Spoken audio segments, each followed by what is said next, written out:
What I find interesting is that I actually don't really consider myself that unique, and we've talked about this before because I find it's more of a traditional sort of me lecturing to the students.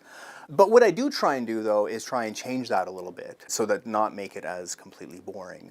I try and be as personable as possible to the students, and what I mean by that is I try and talk down to earth. I try and just be myself, like I'm having a conversation with them.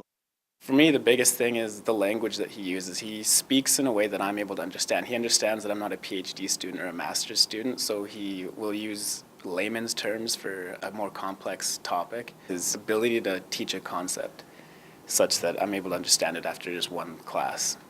Sometimes some professors tend to be very wordy, and their words tend to become very large, and their vocabulary exceeds the words that we understand, and Greg very much tones it down and explains it in terms that we understand.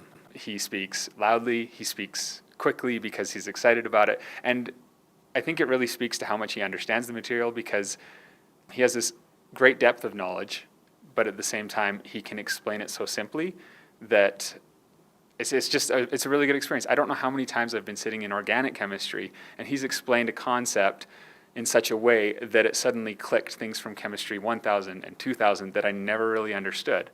Well, one of the things that I'm trying to do within my class is this idea of critical thinking. I try and get students to think about not just the immediate problem, but to think a little bit deeper in order to tackle a problem, and problem solving as well. And I don't, that's not unique to my particular class. I mean, problem solving, critical thinking is important in life. Having somebody like Greg teaching the course in such a way that I understand it, and that I understand it deeply instead of understand it on this level where you can technically pass a midterm or a final exam. But to understand it deeply is great for me because, I'm approaching these tests that I really want to do well on, and I'm really getting the depth of knowledge that I've always kind of wanted. The skills that we're learning in class and in lab are something that I can apply to my work and to my life probably every day. Of all the professors, he's in the top 3 of best professors I've had, such like his teaching ability that I'm able to understand the concepts, and he makes it enjoyable to go to class. I haven't missed a class yet, and that's because of Greg, I'd have to say. I want them to come to class enthusiastic about learning the material. This might sound like this is obvious, but this is an opportunity. Whether you're taking my class, whether you're taking any class at university, I think this is an institution of knowledge.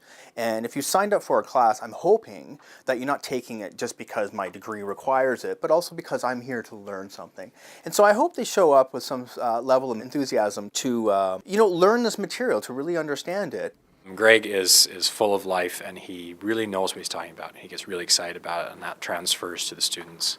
The biggest thing he does is he brings an energy to the classroom. I mean, I've never had a science professor be as excited about the material that he's teaching as Greg is. If he's not excited about organic chemistry, he's the best actor I've ever seen, because you can't help but pay attention when somebody's that excited about the stuff they're teaching.